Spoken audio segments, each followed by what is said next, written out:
Public work session of mayor and council was called to order. Mr. O'Brien will take the roll, please. Mayor Logsdon. Present. Commissioner Carter is on his way. Commissioner Forsyth. Here. Commissioner Grove. Here. Commissioner Ritchie. Here. Commissioner Carter. Here. Very good. All right, next item on the agenda, item 3, special presentation. We'll recognize Barb Armstrong and Renee Bone. Special presentation for the Foundation for Frostburg. Okay, they just come up? Yeah, please, yeah, have a seat. Come on, you can sit down here if you want, or you can stand there, either way, whatever you feel like. Well, I think maybe you'll see better if I'm closer up. Okay. So the Foundation for Frostburg, numerous years ago, before COVID, had decided that it would be a great thing to have a community wall in place. We liked the idea of someplace in City Place because that was such a central location for everybody to come to. We had lots of ideas, then COVID hit. We still have lots of ideas. But we've put a lot of these to good use now. We have Heather Lancaster, who's designed a wall for us to be in City Place. So the idea was to use the old components of the Bell High lobby that's located stored a lot of it in my garage. Thanks to Vince Montana, who, when they tore down Bell High, saved a lot of things that he thought were very special. In fact, I saw him the other day, and we were talking about there's curved walnut, really lovely. There were some sconces. There are large. You might have remembered if you were a Bell High person, places where you could see trophies that were indented. They were curved indents for trophies. So we've saved a lot of this material, and Heather has looked at it and measured it and figured out how we could put this to good use to build this in City Place. And the general idea would be, we have 3 panels in the center. These are the indentations where you could display trophies or awards, things that the Frostburg Museum might want to put on display. I know one time we got a special award for our water, quality of water in our water system. That's something that would be nice to display. So the 3 center sections, we would like to do, they would be digital, so they could be changeable. We could list to the mayor and city council our upcoming events, information about the Foundation for Frostburg, facilities that might be available to rent, old pictures, like what the All Petite looked like before and after. We think we could do a lot of fun things with these digital displays. We had an event where we had a series of police that retired all at one time. And we honored them as our hometown heroes to be able to display something that went on for an event that was special during that time. I think would be really, really fun to do. The bricks in the center that you see, we would mimic the color of Bell High bricks. We would use some sort of a vinyl casting of brick. Back in 2020, or in 2000, Yes. it was before 2000, to raise money for the recreation complex, there was a group of citizens that got together and did a walk of fame. They sold 89 bricks to make a walkway. Well, 89 bricks wouldn't even be half the size of this table today, but and that committee never followed through with purchasing and installing the bricks somewhere. And we thought indoors here at City Place might be a nice place to display the names that were supposed to be on these bricks. I just showed them to Renee, and she said to me, it's like a time capsule, going back. Because we're 2025, and that was 2000. So these are bricks that should be names on them from people and sayings on them in memory of or in honor of, or names on them from 25 years ago. So it's a little bit of a walk through time when you're looking at them. So that would be part of the brick, would be part of the facade, and we would somehow name that these were purchased in order to install our park at Glendenning. Just to give them an idea, Barb, it's when you go into City Place, the carpeted area, this is like when you're coming in the wall straight ahead, and it, like the other side of that is the train Right, okay. area, just to give you a I was sense wondering, of what you're looking at. So when you're looking at that drawing there, that exit door goes into the train room. Yes, It this goes does. into the train room, and this right now would be, it's kind of like a build out where we're guessing that there's HVAC or something that runs through this section right there. So these lobby materials are really very special, and they can be revised and revamped. We have Jack Berner on board who's willing to help us. He's quite the cabinetry woodmaker that could assist. We're also recruiting Renee's husband and her, and any other contractors. But we think, once we have this design, we think the ability to install it will fall into place. We have the dollars for this. Usually people are coming and asking for money. We're not. We have Foundation for Frostburg has the dollars in place to do this. And we have had donations in order to support this, as well as the initial contributions to get it started. So we have about $6,500 in place, and we're hoping that if we need more, we also have a beautification fund that we can tap into. And you already have all the materials. We do. Talk about the lettering. Oh, yeah.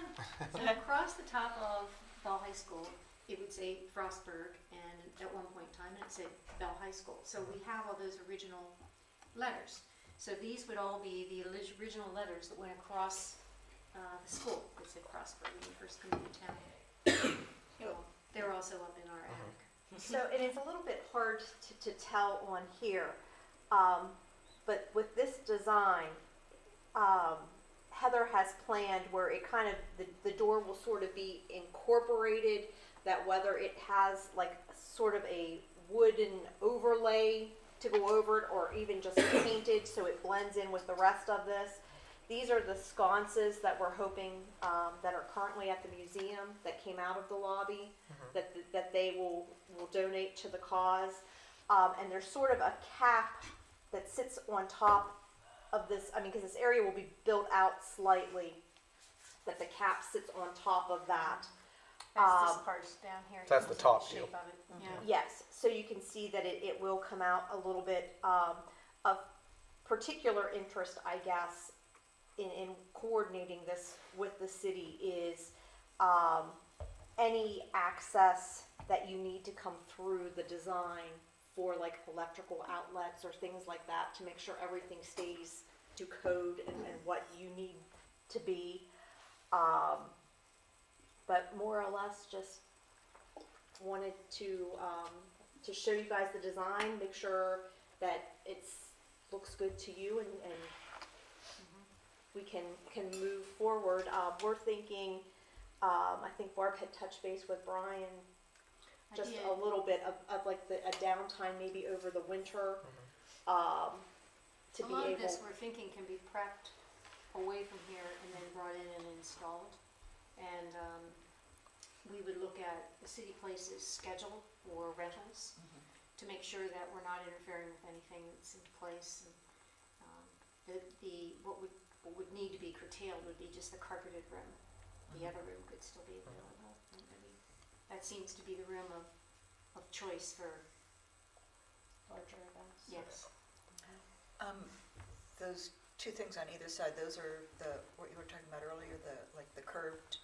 Yes. And then like trophies or something will go in there, or what? Yes, they are, they're really kind of unique. They are like a half circle, and she was going to have them revised so there would be doors on the front that might have a lock. Okay. And normally I don't think there was a shelf in them. They were kind of tall, where a tall trophy could fit in for a football trophy or baseball or basketball. Yeah, They would put shelves in there so we could put several things in there. And just to be clear, this is not intended, because this is a discussion Patrick and I had. This is not intended as like a living memorial to the ghost of Bell High School. This is No. intended to be No. a Frostburg community like focused thing.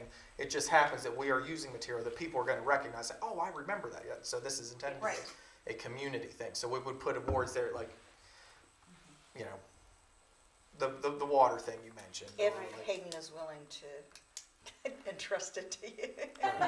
or well, and we're thinking of like each year when you name the Spirit of Frostburg recipient, that maybe we can do something to put a picture or Get a something plaque or in something there. made and we can put To there. put in there, a tie-in with maybe the Miners Memorial, we could highlight some of those things with the museum and a particular display. So we're actually hoping that it continues to evolve with what's going on, maybe with Storybook Holiday, they wanna do something in there that coincides, so. I think for the Yeah. digital display, the historical photos would just attract so many people. We Right. may- Yeah. So I have two kind of thoughts on this. One is very minor, one is not. So on that bump out that we're covering up with the walnut thing, there is currently a plaque on there that we would have to pull out and reinstall somewhere else from when City Place was renovated, and I think it has Mayor Cotton and whoever else on there. So we would have to move that, certainly. One thing I think I'm concerned about, though, is that I like and I support the panels, and it's a community bulletin board, essentially. But City Place is not always open to the public, so I don't know that they'd be able to see it all the time. Unless it's open for an event and people for that event are in there.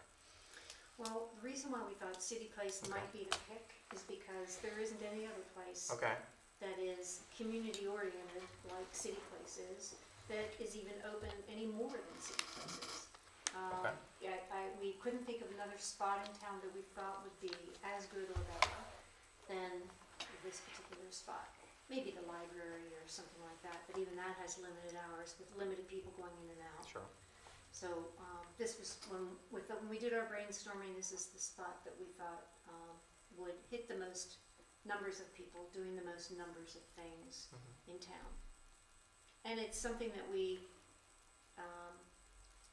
I think it promotes our city well, and it promotes the things that go on in our community well.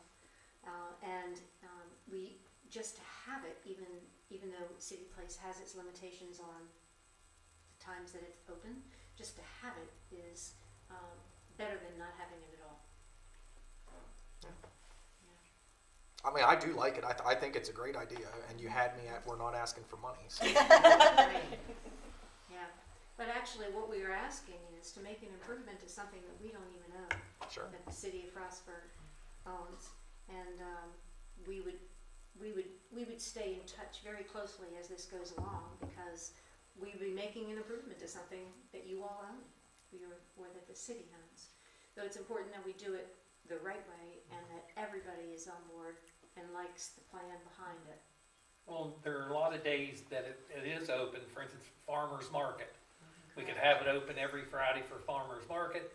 The food giveaway that we do out of there, the event that you guys do with the giveaway, with the furniture and stuff, yeah. So there's a lot of times it could be open.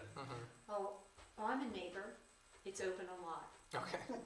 Really, it is, and it's open for birthday parties and bouncies Yes. and wedding receptions and weddings, right? Weddings and The Indy Lit Fest, Pardon? the Indy Lit Fest at the end of Yeah. September. I mean, It's open. when you look at the things, I'm always amazed at the numbers of things that are taking place and the types of things that are taking place in City Place. I mean, when you see kids jumping up and down in the bouncy house, or like this evening, they're setting up just to have a nice small little dinner for the Lamppost Fund. I mean, it is a very, very well-used facility.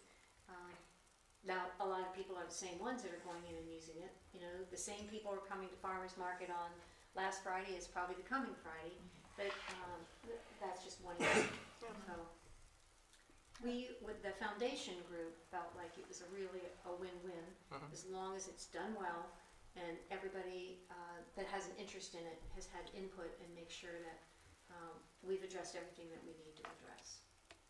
The contractor and Heather Lancaster are big components of this, because that's out of my realm. I can dream and come up with a lot of ideas, and I can come up with monies, but I don't have the know-how. So having someone who really knows what they're doing on the installation and the design of it, I think is It important. was great, because we went with a whole lot of ideas and thoughts to Heather and showed her all of the materials and said, okay. Yeah, well, and even on that note, I was just gonna I ask. can tell you, I did bring, we as a group, like this diagram, can you get that last clip there just on the bottom? I think I can lift this up. She had a couple versions, as good designers do. And this was the other version. That's cute too. Yes. Now That's this one what's hard. it's not the same 3D feel.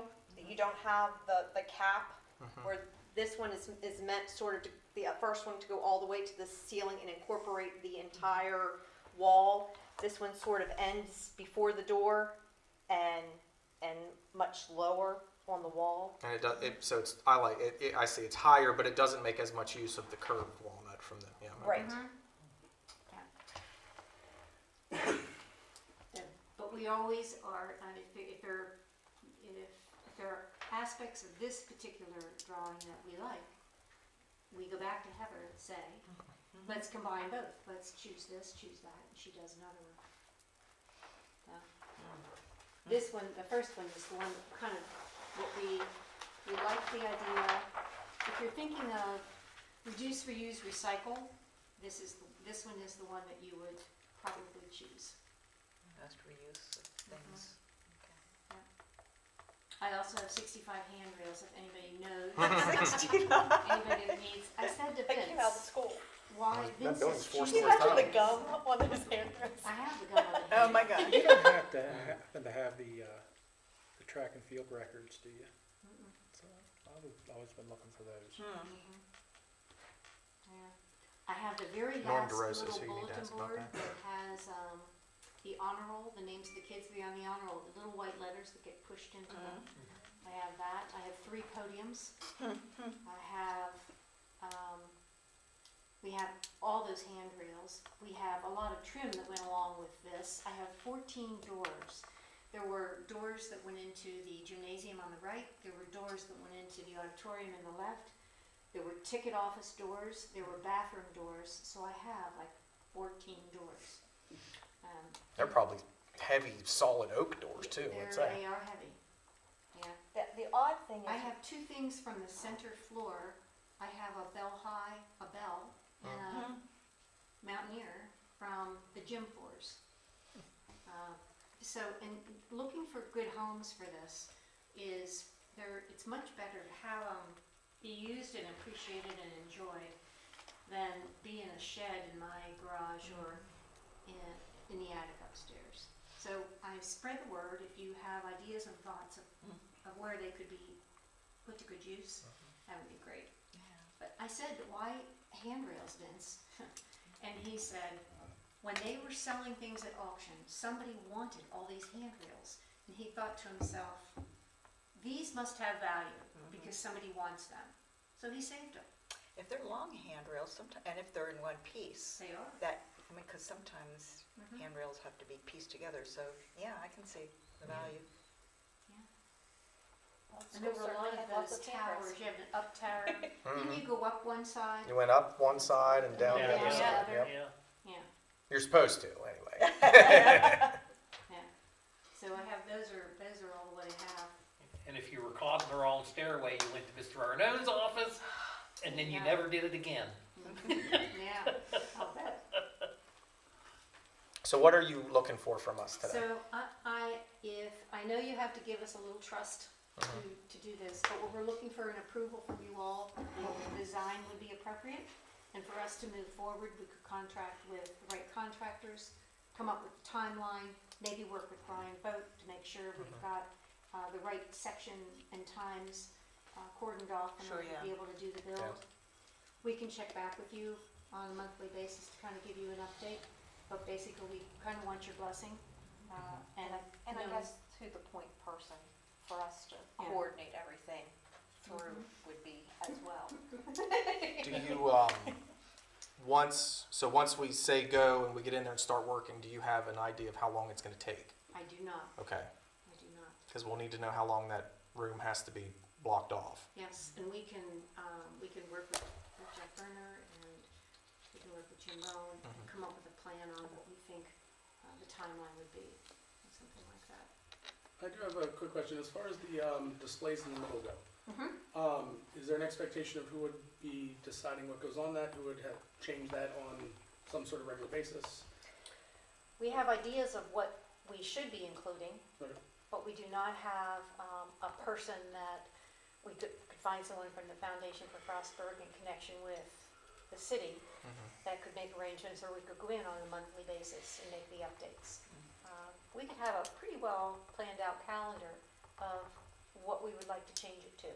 You know, the historic pictures will be kind of interesting because you could change them up monthly, and you could know on this particular date, we're going to change these. The names of the mayor and city council changes on elections.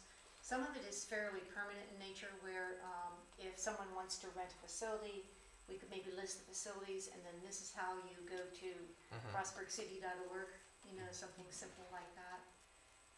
We have lots and thoughts of ideas.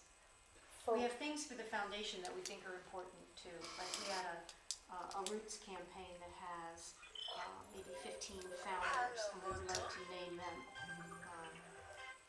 So we see maybe one or two of the boards being more stationary, if you will, and the information that it presents, like putting the information for mayor and council and things like that. Were that Various just- city meetings that occur regularly. Yes, The like- planning commission meets on this day, the historic Yes, district commission meets on where this day. we see that changing very little, of like, here are, you know, the people that you need to know.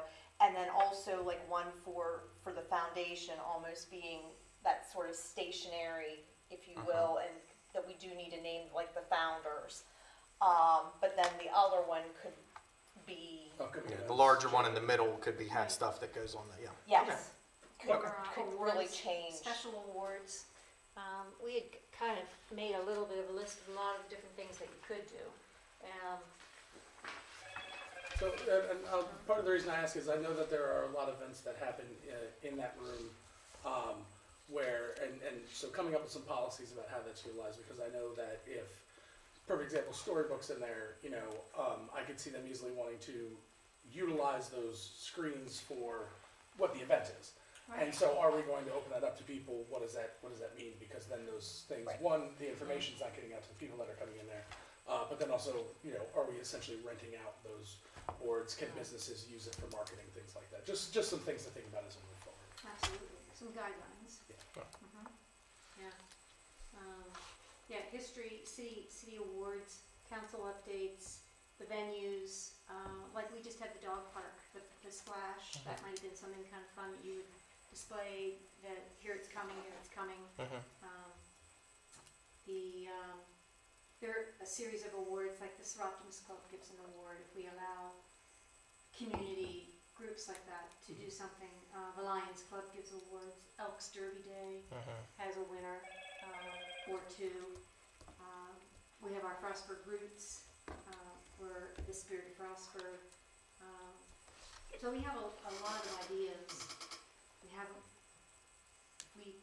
If we know we're going to have this, then Well, we go to the make next that step, and we really make sure that we've got a good schedule and who can do what and who does what. It's a shame there's not a front face, like a storefront on Main Street where this could face outward, because it would be a great informational, like out to the public kind of concept. Yeah. Especially coming up from the train. Yeah, things like that. but absent that, I think you're right.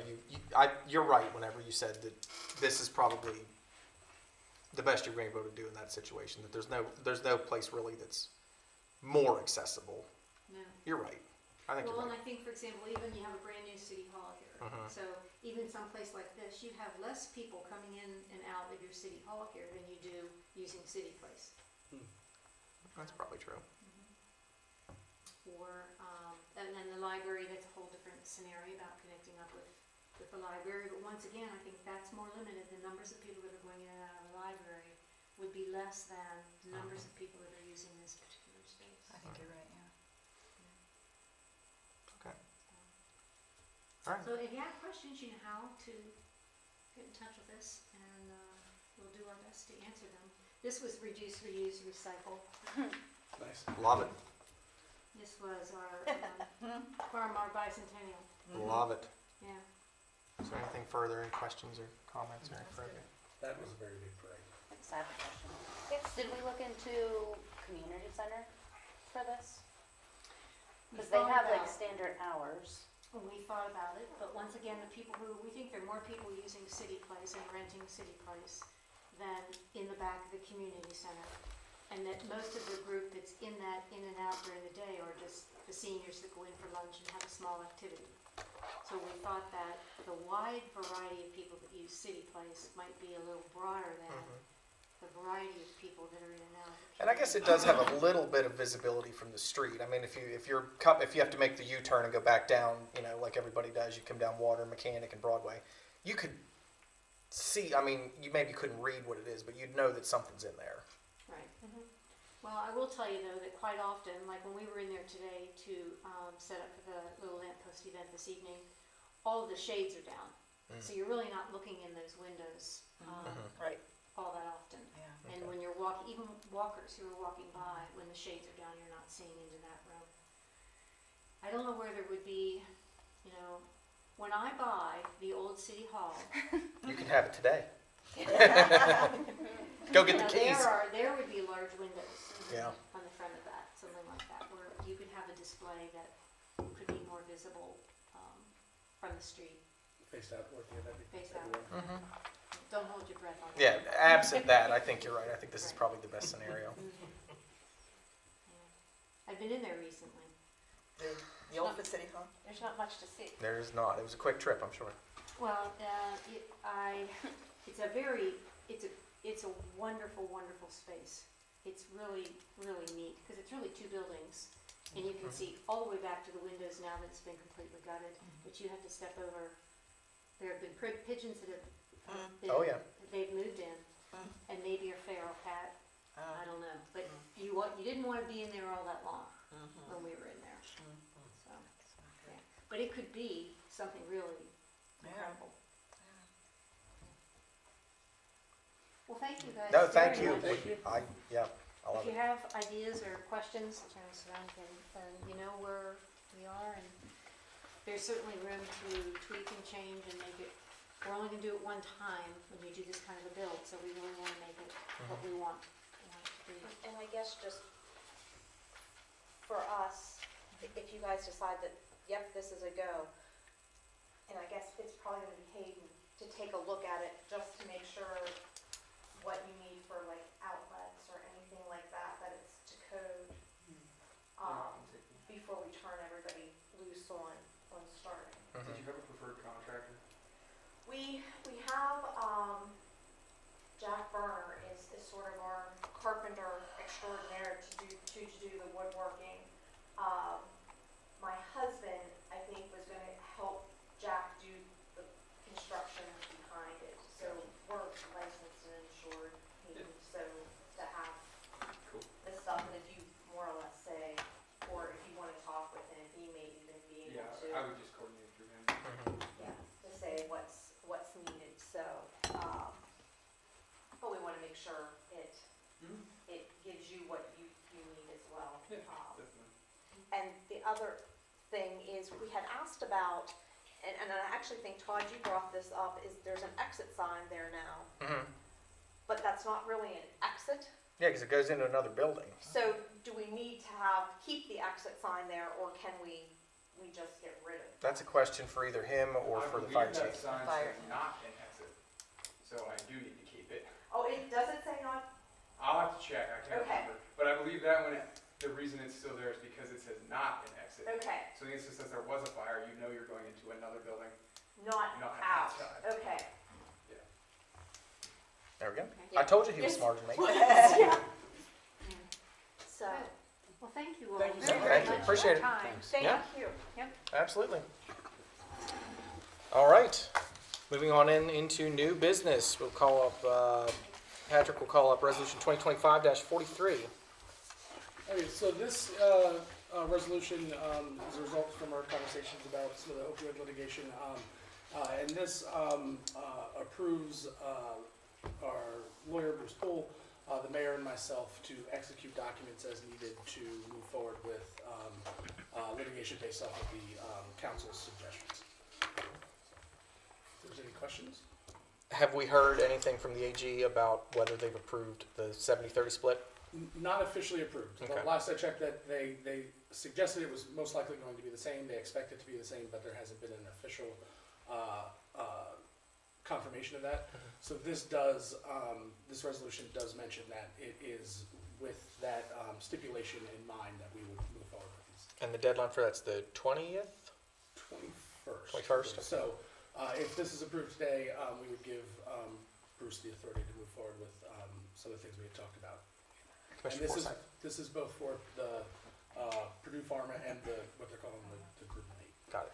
Because of that email that we got about, I think it was from Bruce Poole, about the communication that he had about it being likely that it would be the same, I held off on contacting the AG's office about it. So what do you think? Should we go ahead since we haven't gotten official notice? Well, let me find out if he thinks that's still needed. There may have been an update that hasn't made it to us yet. I don't think it would hurt. Yeah, I don't think it could hurt with anything, especially for future ones as well. Yeah. Because the goal would be that this becomes a Right, yeah. regular thing. Yeah. Yeah. Okay. Anything further from council on that? Okay. Anyone from the public? No one public present. In that case, we will call on, we'll call the vote. All in favor, say aye. Bye. Aye. Opposed, no. Resolution 2025-43 approved. Moving on then Can to, we get a first and a second on that? oh, shoot, yeah. Let's try that. I move that we approve resolution 2025-43. Second. Duly moved and seconded to approve resolution 2025-43. Now is there I got comment 2 from seconds. council? A second and a third. Comment from public, none. Now all in favor, say aye. Aye. Aye. Opposed, no. Resolution 2025-43 approved. Good call. Thank you on that, Patrick. Appreciate it. All right, moving on then to general meeting topics. Tax abatement for North Water Street. I apologize, I forgot about this real quick. We now are the owners of 36 North Water Street, and there is an outstanding tax bill in the amount of $2,214.37 as of August 28th. It is for years 2020 through 2025, but we just need to abate so that there's no outstanding issues on the property. That'll be in the form of resolution next week. Yes. When did we acquire ownership of it? See, I knew there was something you're going to ask me. I couldn't find it on my phone. Well, it's at least back to 2020 because it's, No, wait, that's Yeah, not one we we just got acquired it in the ownership. past year. That's, Yeah, we just, I'll double check. okay, I'll make sure it's in the resolution. okay. I'll ask you again next week. Okay, I'll have an answer then. All right, next is recertification for Enterprise Zone. So, Bethany's not here, but to give everybody an idea, the Community Development Department is working on the recertification for Enterprise Zone. So what the Enterprise Zone does is actually allows businesses to take advantage of a tax credit if they're inside the Enterprise Zone. So there's a handful of regulations that, or stipulations that need to happen, including unemployment being at least 150% of the state US average, poverty rate at least 125% of the national average, at least 70% of families are less than 80% of county median, and some other things like that. As of right now, they're not suggesting a change to the zone itself, just to recertify it. So it does include most of downtown, around where the ABC Park is, and then the industrial park up by Burger King in that area. For businesses that are in that zone, if they do some expansions and some other things, it allows them to apply for a tax credit. So we don't approve the tax credit or anything like that. We just put a list of individuals, of businesses that are inside that enterprise zone for county and state reasons. So there is a good bit that goes into this. One of the things that we do know is we checked in and I believe it was 6 businesses utilize this in the past like 4 or 5 years. So it's not a lot of use. There's a lot of effort into putting this together. I believe we're the only municipality in the area that did this. I don't think some of the other big cities have it. So something to look at in the future is whether we want to continue to do this and if the effort's really worth the bang for your buck. But they are working towards that. There are still some things they're working out with the county to try and get this pushed through, but it'll be due at the end of October. So hopefully we'll have something ready for the next council meeting. If not, it'll be the next. how often do we recertify? I believe it's every like 3 years. I was thinking that's That's what I what was I gonna thought. guess. I could be wrong about that. I'll double check. No, I think you're right. I think it's 3. Do you have to like refigure all those things about like poverty rate and all that stuff every? I believe when we go to recertify, if we have to still be in those within those So you numbers. need So if to, we you weren't, need we fresh would, data then every time, so yeah, just, as well as updating maps and things like that that Jamie's been working on. This will also have to be approved by the county at some point as well. So that will go have to go through their process. okay. Got it, okay. All right, anything else on that? All right, public hearing for community development block grant. We received CDBG funding for the phases 8C, 9D. As part of the grant agreement, we have to hold 2 public hearings, one before the application and the second during to update the public on the progress of the project. So there'll be a script and a sign-in and a public hearing next week, and it was advertised in the paper yesterday. Okay. Piece of cake. All right, moving on then to item 6, speaking of CSO. Yeah, so we opened bids for 10B and 10C today, and it was perfect. This is basically just to put it all on your radar. This is not the formal acceptance next week.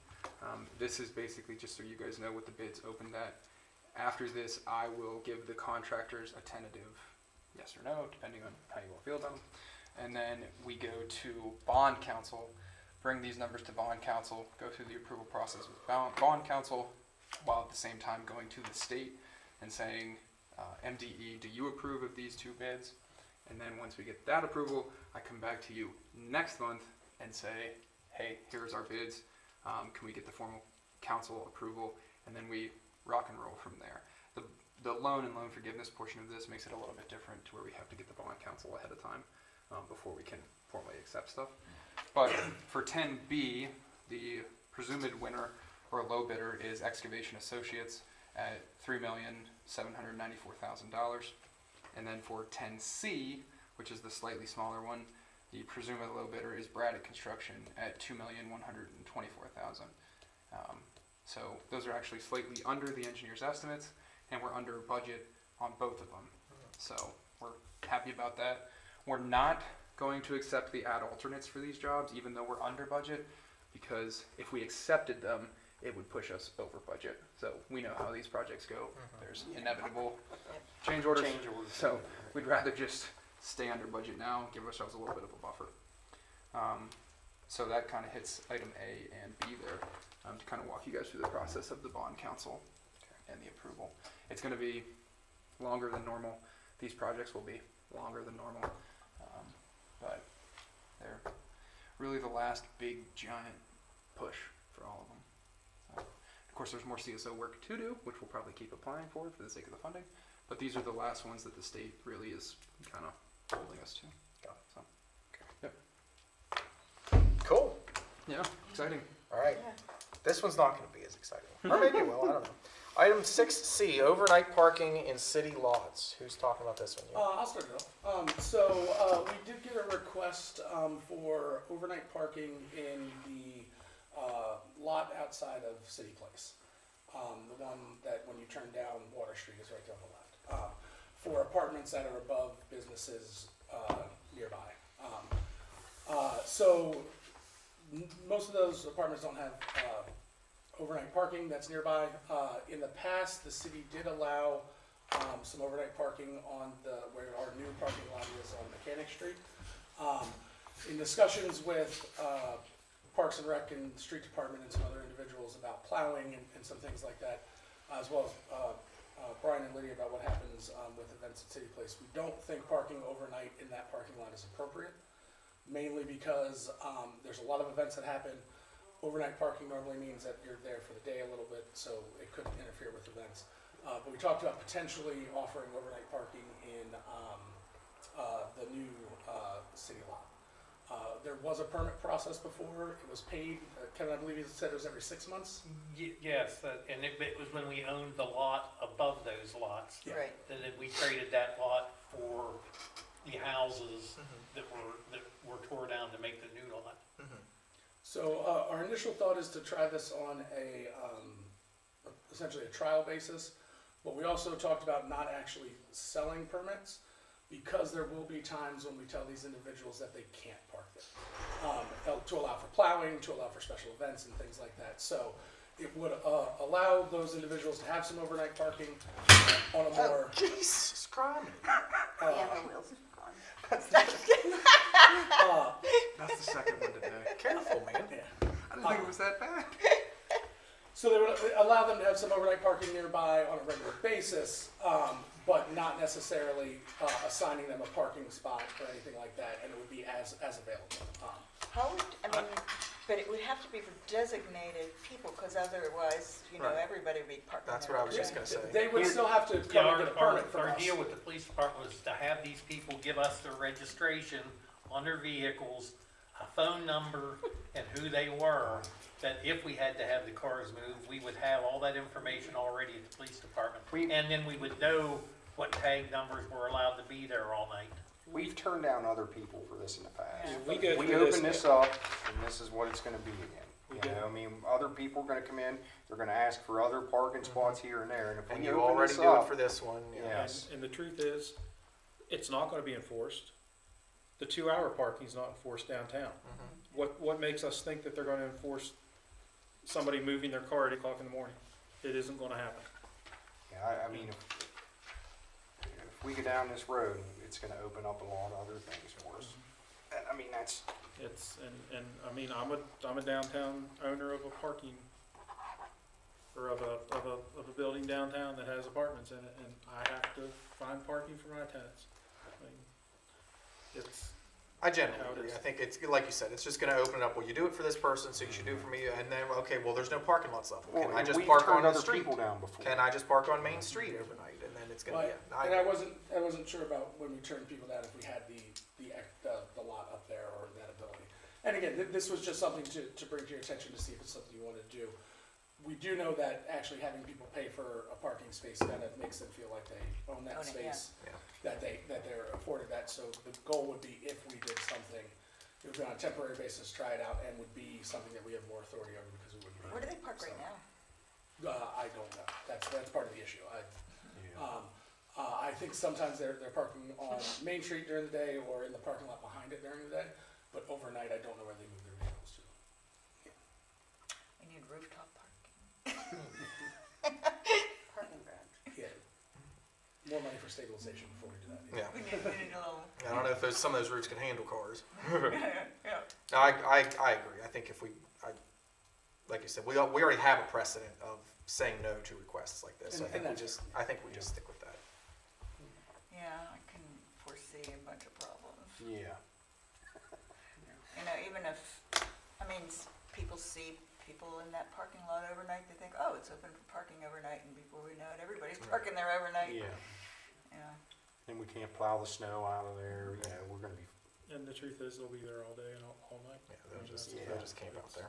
Right. But, and one of the concerns with, especially with the city place lot, is because you can't run through it, plowing would be particularly hard. Where the other ones you can at least push through, but then the parking spaces may not get plowed, which hinders parking later on. And if other people are parking there overnight, the police can only contact the people who are actually been permitted, and so they're gonna move those cars, but then there are other yeah, cars and there, it's so- gonna open it up for other people, cause their friends are gonna come by and they're like, hey, just park in here, you know, and things like that are gonna happen too, you know, I mean, it's, I don't know. Yeah, it's opening a can of worms. Yeah. All right, so that was easy. Yeah. All right, moving on then. Item 6D, hydrological study. Yep, so we have gotten $43,000 worth of grant for it so far from Rural Maryland Council. Now, I don't know if you were on that email chain or not, but we reached out to the county about the Rocky Gap funds. And they said not yet. Yeah, said about another week, but give yourself a buffer, probably 2.5, 3 weeks. Based on this is not, no one has said this, but based on the county's appetite for this project, I would assume we will get favorable funding for it. But again, I don't want to bank on that until we know. In the instance that we do get, I think we applied for $49,500 for that, for the Rocky Gap funds towards the hydrologic study. In the event that we get that, it would be my recommendation for the city to pull the remaining amount of funds from the Piney Surcharge Fund, where we have the funds there, to cover the rest of the hydrologic study. So we do Rural Maryland Council grant, Rocky Gap grant, cover the other about $72,000 gap in the hydrologic study with Piney surcharge funds to cover the hydrologic study. We get it done, we get it knocked out. That way, when we go to PACE in January, we can go there and say, hey, State of Maryland, we ponied up the funds, we found the funds to cover this first phase. We've put in a good faith effort, the water is there, and now we need the money for design. So to be able to take it to a third-party engineer. Whereas last year we were asking for 200,000 for this, now we're gonna be Correct. asking for 2 million. Well, that's for construction. Oh, that's a construction, Yeah, okay, yeah. okay. Design, 200 to 300. Okay, so, but we came to you asking for the first step. We decided to handle the first step Right. ourselves. It's there, it's feasible. Now can you help us with the second step now that we know? We've essentially taken most of the risk. Correct. And I think, you know, in our conversations, I think it would look really good to the state. It shows a good faith effort on our part that we are doing everything we can, and we see it as critical and important to push this ahead. We did 200,000. Can you come up with the other 250,000? We get all the engineering done, it's out of the way, and we can get to a bid process within 6 months to a year, probably a year. And then at that point, then we come to the state with a bid ask and we say, 2 million. Yeah. With the state's appetite too, with all the water things going on, we're hoping to kind of keep that ball rolling. Because MDE wants us to do this. Correct. So, In the conversation we had, they're very supportive of us creating redundancies, especially after the drought last year with Lona coating on the water as well. This would make sure that in that instance, we have a little bit more of a buffer so we don't get to the point where we're almost out of water. so this 10 minutes right here is about, in the instance that we get the Rocky Gap funds, is the council's appetite, I keep saying appetite, to fill the gap and come up with a shortfall out of our own pocket and do this, or do we not want to do it? Now, if we don't get the Rocky Gap funds, I think it's a very different conversation because it's not 70,000, it's now 120,000. And I think we regroup at that time and we have the same discussion. But in the instance that we get the Rocky Gap funds, is it something that we want to do? Something to also think about, and obviously this is not a promise in any way, shape, or form, but the purpose of this is to find water. So if they go out and the first spot they look, it's there, the cost is much cheaper. Correct. Now, with that said, the Rocky Gap funds would be able to go towards that. The other grant that's for 43 is based on a percentage. So the less we spend, the less of that grant we get. So there'll still be, it's not that we have the first 80,000 for free. It's a complex equation that we can come up with. But if the process goes well, hopefully it won't be the whole cost. Obviously, we can't guarantee that. The other option is that we spend all the money trying to do it and we never find water. We come back to the drawing Just board. get I your don't think that. divining rod Yeah. there. First time. I guess to simplify a lot of engineering, what we're looking at is we've identified 2 spots that should perk pretty well for a well. So to get the equipment on site and do the first well, because you hit the low hanging fruit first, we think the first one's going to be the best one. It's still going to be about 2/3 of the cost, regardless. It's just the next location is fairly close. So if we hit it on the first one and we stop at the first one, then it's not like it's split in half where it's going to be 50% of the cost, 50% of the cost. We're still going to have to pony Yeah, up. there's still some, Correct. yeah, The there's mobilization still some cost. fixed costs, yeah. Correct. But in the instance that first well works, then we won't do the second one, and we do save money. So Okay. just to keep that in the back of your Do you mind. want to talk a quick second about like what they're looking for when it comes to water? Yeah. So in the best case scenario, we get a well that pumps at 200 gallons a minute, and that's a phenomenal source of water. Worst case scenario, it's below 75. We have identified 75 gallons a minute as the threshold. That if it's not going to pump if it's 74 or 75 and below, we won't pursue that well. If it's at least 75, a little bit over, then we will pursue it because based on a cost-benefit analysis, it's worth it to pursue that well. So if the first one is 75, we'll probably say, okay, regroup, council, do we want to go and check the second well, or do we want to stop here? If the first one goes at 100 or more, That's clear. it would be my recommendation to stop. But that kind of gray area between 75 and 100, we would regroup and see if we want to do the second one. So. And this process is like 1-2 months or something like that. It might be, it'll take longer for them to clear the pad and get the drill rig there than it will How actually deep are get they the gonna drill. go? Do we know? Or- We're hoping about 400 foot. Okay, That's based on, based on geologic surveys. okay, Now granted, it's kind of hard to be 100% accurate when you're standing on the ground, sure, but we're hoping about 400 foot. okay. So, but if it blows its top at 100 feet, then obviously it's a little cheaper. So in the instance that we get the Rocky Gap funding, again, we're looking at 70-some thousand that's gonna have to come out of the Piney Surcharge Fund. Yep. If this is more of a question for Patrick, if we hear between now and next week, between now and the council meeting, if we hear that we've gotten the Rocky Gap grant funding, can we have a resolution ready for next Tuesday so that he can get going? As long as it's this week and not Monday. Not Tuesday at 11, yeah. Is there any money in the, like the funds we get from the cutting wood and stuff? That all goes right back into Piney Surcharge. Oh, okay. Yeah. So it would be a part of that. Yeah. Yeah. So yes. Yeah. To answer your question. Okay. So then, if not, this would be something that would have to be pushed to October Yes. because we're waiting to hear from Rocky Gap. So Now, and in this instance, 1 month is going to be kind of important if we're trying to make it by that January timeline. And we're hopeful that Triad can come in and rock and roll, but they're also subject to their drilling subcontractor too. So I don't want everybody to be under the impression that if we cut them loose right away, that drill rig's going to be in here and we'll be ready by January. But that's what we're going to push for. So. Part of the reason for this too is we could put in for a capital project to do this part of the study. But the next two phases are more expensive and more complex. So if we can get this part done ourselves, it does open it up that we can ask for a capital project next year for the next step, which also should shorten the timeline. Because if not, we would probably take us 3 years worth, if not more, of capital projects to get there. This may cut a year off of that.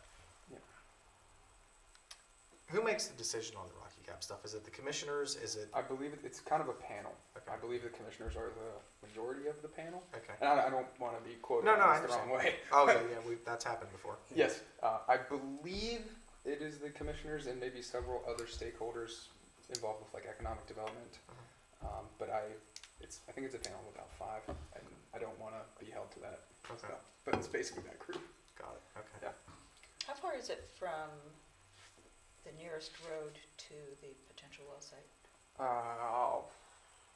Like 1.25 miles, just about a little over a mile. So And the now your definition of road, paved road, about 1.25 miles. In terms of where But you can drive a truck to, it's probably 1/10 of a mile. Okay, Yeah. so to get the rig in though, you'll have to, We'll take it to basically Piney Dam, right up to the dam, and then we'll open our gate to the power line and the water line, and then we'll track it up the water line, and then from where you could feasibly drive a minivan to where the drill rig will punch through is about 1/10 of a mile. Okay. So it's up near the farm. Yeah. So on the left or right side? If you're Left going- side. If you're going up, it's on the Yeah, left side. it's on the left side, Yeah. okay. And that's where the first spot is. Yep. And then the second spot is about another 1/4 mile deeper into the woods line. Yeah, I Still feel on like the there's a lot of water comes in there. I mean, it helps feed the dam too, so it should be pretty good. But it's important to note that the water we are pulling from is not the Not same that. water that Okay. goes into Pine. Right. I was, yeah. In case we get asked that. Yeah. Which is That would not be true. overly beneficial. No, I get it. I mean, I just, it's Yes. kind of a, it's kind of a valley in there, Yes, and that's part of the reason those locations were picked, is that it minimizes the amount of drilling. Okay. Your thought process is right that the water collects there, but the engineering behind it is that there's less rock to drill through when you're lower. To get to the water table. Yeah. All right. So are we? I think, if we get the Rocky Gap funding, we're good with it. What if we don't? Are we still? What do we do then? We still on board with it? Because it's going to be like 120 then. Yeah. We would have to, We would have to. surcharge to see how much money's there and see Yeah. what's appropriate. We would need to make sure we can actually afford it first. Yeah, let's see what happens. Yeah. Cool. I mean, I think we're probably gonna have to do it if we're going down this road anyway. Yeah. With giving water to other towns, Do you have a guess, Amy, how much money's in the surcharge fund? See, I knew you were gonna ask me. I looked at it this morning, but I don't remember. Okay. I'll email you. Okay. Yeah, we can follow Okay. up. Well, cool. No other possible sources of funding? So I was gonna mention, there's a possibility for USDA funding that they mentioned at PACE last year, but given our experience, With USDA, with that, yes. it's gonna push the project Years. year and a half at least. Yeah. And with the restrictions that we need to do, the Buy America, all that, it's just, in my opinion, it's not worth it. If, like that 80, or 74,000, we could maybe come back and reconsider, but Yeah, but if we we'd be- don't get the Rocky Gap, but I don't It think would be it would at be the least best. this time next year till we could do it. I don't think it's the best for this project.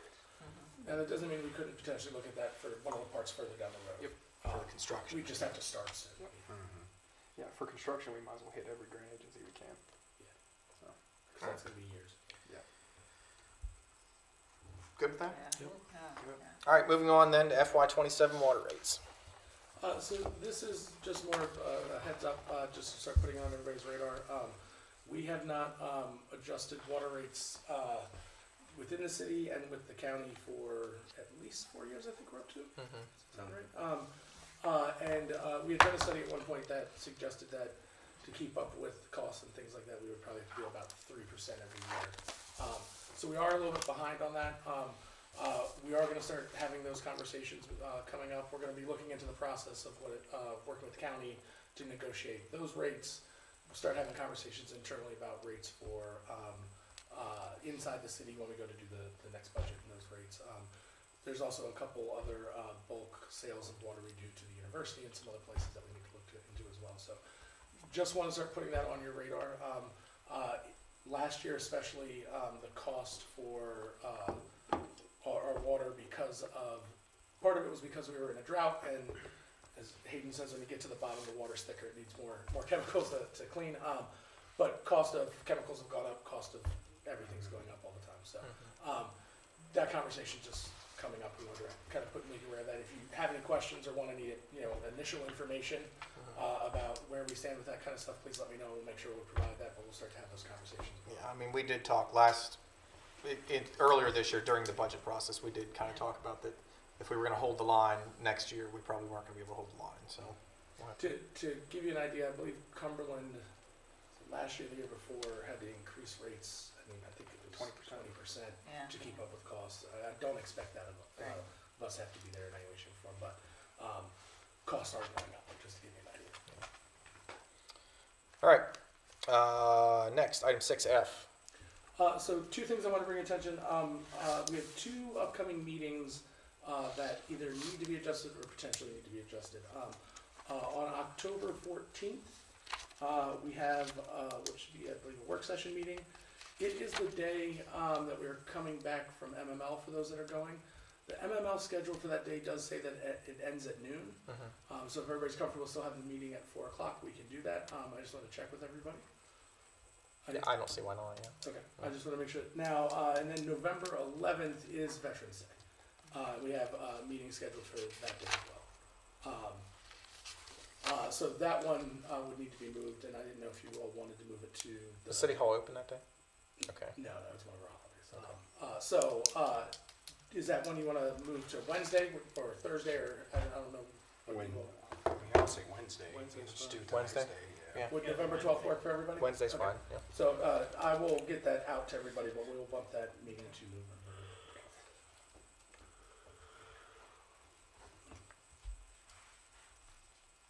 That's it.